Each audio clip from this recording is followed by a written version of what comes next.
કર્યું ભાઈઓની મીટિંગ રાખે તો કે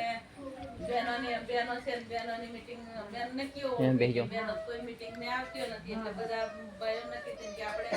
બહેનોને હજી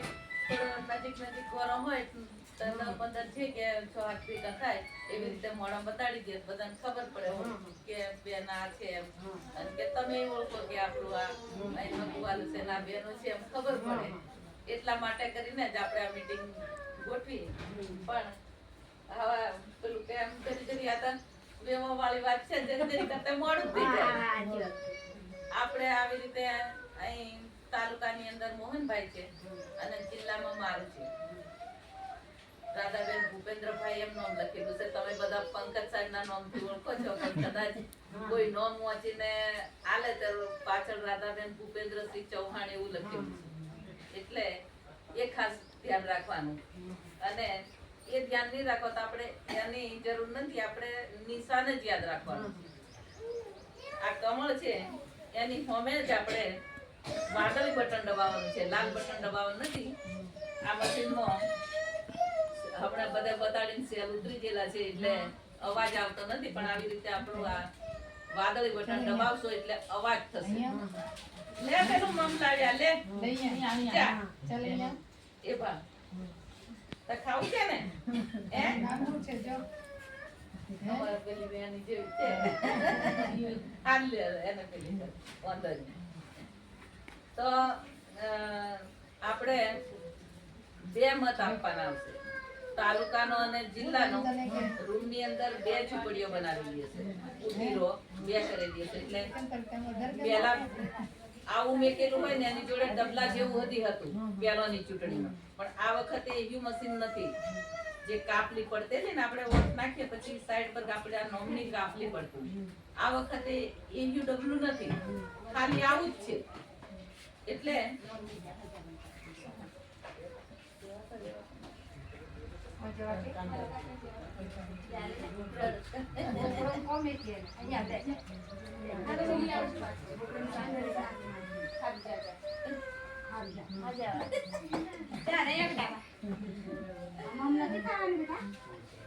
તારે મન આ પીવાનું નથી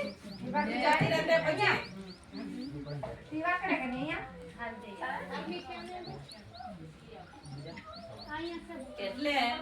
આપણે બધા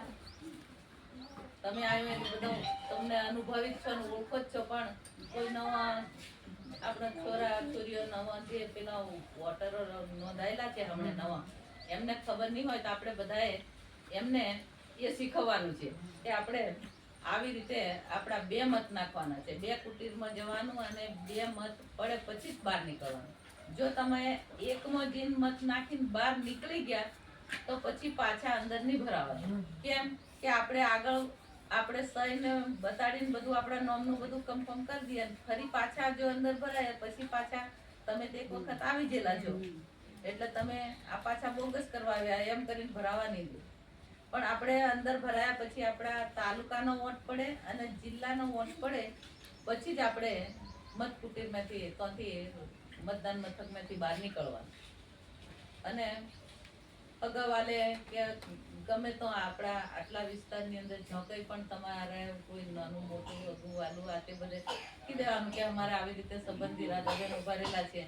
મોહનભાઈ છે અને આપણે પહેલી વખત આવો બહેનોને મોકો મળેલો છે તો એક વખત તમે બધાએ મને મદદ કરવાની છે વોટ નાખીને પછી કઈ બી નાનો મોટા કામ હશે તો આપણે ડાયરેક્ટ એકબીજાને આવી રીતે ઓળખીએ છીએ અને કરીશું ગમે તે કોઈ ભાઈઓ નહીં આવે તો તમારા બહેનોમાંથી પણ કોઈ નાની મોટી મુશ્કેલી હશે તો આપણે 5 વર્ષ તો છે પણ સંબંધ તરીકે આપણે કાયમ આવી રીતે કામ કરશું બધા સાહેબને ઓળખો છો સાહેબ તમારા વિસ્તારની અંદર પહેલા અહીં લડેલા છે પહેલા આપણે કાળી ડુંગરી લડ્યા તાલુકા પંચાયત 3 વખત લડેલા એક વખત ઉપપ્રમુખ પણ બનેલા પણ એ પછી આપણા વિસ્તારની અંદર જિલ્લા પંચાયતની સીટમાં એમનું એ કરવાનું હતું પણ આપણી સ્ત્રી સીટ આવી એટલે પછી મારું નામ એ કર્યું એટલે તમારે એમને જોઈને પણ મને ભલે કરવાનું છે તમારું નાનું મોટું કામ અડધી રાતે પણ એ આવીને ઉભા રહેશે અને કરશે મેં તો આ પહેલી વખત આવી રીતે ચૂંટણીમાં આવી છું. અરવિંદાને ખબર છે મને બીજા કશામાં હું પડું નહીં. પણ હવે મને પેલું ક્યાંક ગાળીઓ પહેરાવી જ દીધો એટલે મારે હવે બધાને આપણે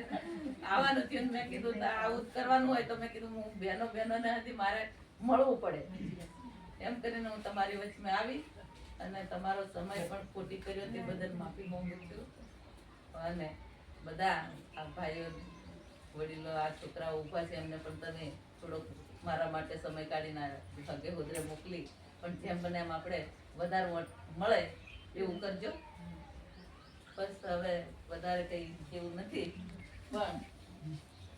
બોલો તો તમારામાંથી કેવું હોય તો તમારામાંથી પણ કોઈને કઈ રજૂઆત કરવાની હોય અરવિંદા તો તમે પણ મને કઈ વાતચીત કરો એટલે ખબર પડે આ અત્યાર સુધીની આની પરિસ્થિતિ કેવી છે શું છે હું નહીં સમજતા આપતી નથી એટલે મેં અજાણ છું. આજે આપણે ચર્ચા કરવાને એકબીજાને ઓળખવા કરીને જ આવેલા છે.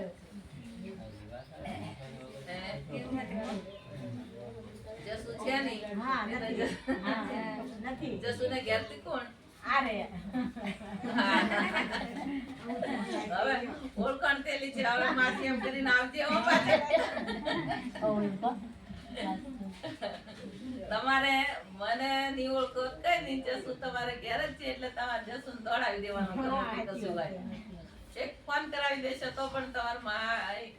આવીને ઉભા રહી જશે. બીજું તો પછી આપણે જીત્યા પછી પાછા આવી રીતે મીટિંગો રાખશું પેલે કરશું.